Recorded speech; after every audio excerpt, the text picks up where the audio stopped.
ਅੱਜ ਦੀ ਜਿਹੜੀ ਮੇਨ ਖਬਰ ਆ ਰਸ਼ੀਆ ਵਾਲਿਆਂ ਨੇ ਕੀਵ ਯੂਕਰੇਨ ਦੇ ਵਿੱਚ ਇੱਕ ਵਾਰੀ ਫੇਰ ਅਟੈਕ ਕੀਤਾ ਹੈਗਾ। 11 ਘੰਟੇ ਲਗਾਤਾਰ ਉਹਨਾਂ ਨੇ ਡਰੋਨਸ, ਮਿਜ਼ਾਈਲ ਦੇ ਨਾਲ ਅਟੈਕ ਕੀਤਾ, ਜਿਹਦੇ ਨਾਲ 21 ਲੋਕਾਂ ਦੀ ਮੌਤ ਹੋ ਚੁੱਕੀ ਹੈਗੀ ਆ। ਕਾਫੀ ਵੱਡੀ ਗਿਣਤੀ ਦੇ ਵਿੱਚ ਜਿਹੜਾ ਲੋਕ ਆ ਉਹ ਫੱਟੜ ਵੀ ਹੋਏ ਆ ਤੇ ਯੂਕਰੇਨ ਨੇ ਰਸ਼ੀਆ ਦੀ ਇੱਕ ਆਇਲ ਫੈਸਿਲਿਟੀ ਨੂੰ ਵੀ ਅਟੈਕ ਕੀਤਾ ਹੈਗਾ ਆ। ਯੂਕਰੇਨ ਦੀ ਜਿਹੜੀ ਕੈਪੀਟਲ ਆ, ਜਿੱਥੇ 50,000 ਤੋਂ ਵੱਧ ਲੋਕ ਸ਼ੈਲਟਰ ਕਰ ਰਹੇ ਆ ਇਸ ਟਾਈਮ ਸਬਵੇ ਸਟੇਸ਼ਨਸ ਦੇ ਅੰਡਰ। ਸੋ ਉਹਨਾਂ ਨੂੰ ਵਾਰਨਿੰਗਸ ਵੀ ਜਿਹੜੀਆਂ ਦਿੱਤੀਆਂ ਗਈਆਂ ਸੀਗੀਆਂ। ਰਸ਼ੀਆ ਦੀ ਡਿਫੈਂਸ ਮਿਨਿਸਟਰੀ ਨੇ ਇਹ ਕਿਹਾ ਆ ਵੀ ਇਹ ਅਸੀਂ ਬੰਬਾਰਡਮੈਂਟ ਤਾਂ ਕੀਤੀ ਆ ਕਿਉਂਕਿ ਯੂਕਰੇਨ ਵਾਲਿਆਂ ਨੇ ਲੌਂਗ ਰੇਂਜ ਸਟਰਾਈਕਸ ਉਹਨਾਂ ਦੇ ਜਿਹੜਾ ਸ਼ਹਿਰ ਆ ਮੇਨ ਰਸ਼ੀਆ ਦੇ ਵਿੱਚ, ਉੱਥੇ ਅਟੈਕ ਕੀਤਾ ਸੀਗਾ। ਯੂਕਰੇਨ ਦੇ ਲਗਾਤਾਰ ਰਸ਼ੀਆ ਦੇ ਵਿੱਚ ਅਟੈਕ ਹੋਣ ਕਰਕੇ ਅਸੀਂ ਉਸ ਦਾ ਜਿਹੜਾ ਜਵਾਬ ਦਿੱਤਾ ਆ, ਇਹ ਰਸ਼ੀਆ ਵਾਲੇ ਕਹਿ ਰਹੇ। ਜੀ। ਅੱਜ ਦੀ ਜਿਹੜੀ ਮੇਨ ਖਬਰ ਆ ਰਸ਼ੀਆ ਵਾਲਿਆਂ ਨੇ ਕੀਵ ਯੂਕਰੇਨ ਦੇ ਵਿੱਚ ਇੱਕ ਵਾਰੀ ਫੇਰ ਅਟੈਕ ਕੀਤਾ ਹੈਗਾ। 11 ਘੰਟੇ ਲਗਾਤਾਰ ਉਹਨਾਂ ਨੇ ਡਰੋਨਸ, ਮਿਜ਼ਾਈਲ ਦੇ ਨਾਲ ਅਟੈਕ ਕੀਤਾ, ਜਿਹਦੇ ਨਾਲ 21 ਲੋਕਾਂ ਦੀ ਮੌਤ ਹੋ ਚੁੱਕੀ ਹੈਗੀ ਆ।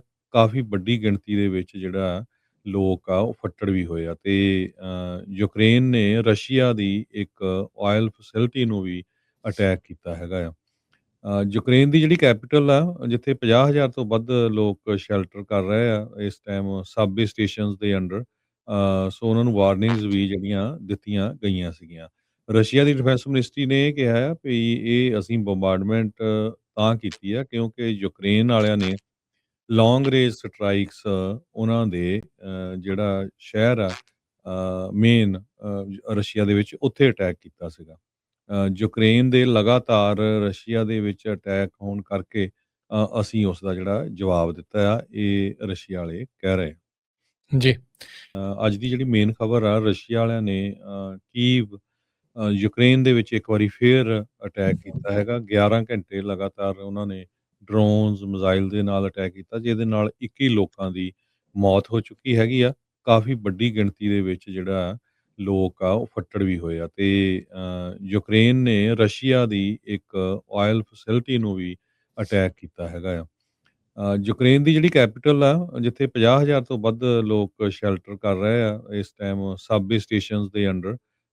ਸੋ ਉਹਨਾਂ ਨੂੰ ਵਾਰਨਿੰਗਸ ਵੀ ਜਿਹੜੀਆਂ ਦਿੱਤੀਆਂ ਗਈਆਂ ਸੀਗੀਆਂ। ਰਸ਼ੀਆ ਦੀ ਡਿਫੈਂਸ ਮਿਨਿਸਟਰੀ ਨੇ ਇਹ ਕਿਹਾ ਆ ਵੀ ਇਹ ਅਸੀਂ ਬੰਬਾਰਡਮੈਂਟ ਤਾਂ ਕੀਤੀ ਆ ਕਿਉਂਕਿ ਯੂਕਰੇਨ ਵਾਲਿਆਂ ਨੇ ਲੌਂਗ ਰੇਂਜ ਸਟਰਾਈਕਸ ਉਹਨਾਂ ਦੇ ਜਿਹੜਾ ਸ਼ਹਿਰ ਆ ਮੇਨ ਰਸ਼ੀਆ ਦੇ ਵਿੱਚ, ਉੱਥੇ ਅਟੈਕ ਕੀਤਾ ਸੀਗਾ।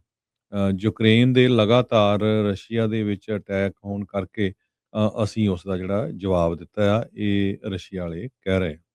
ਜੀ।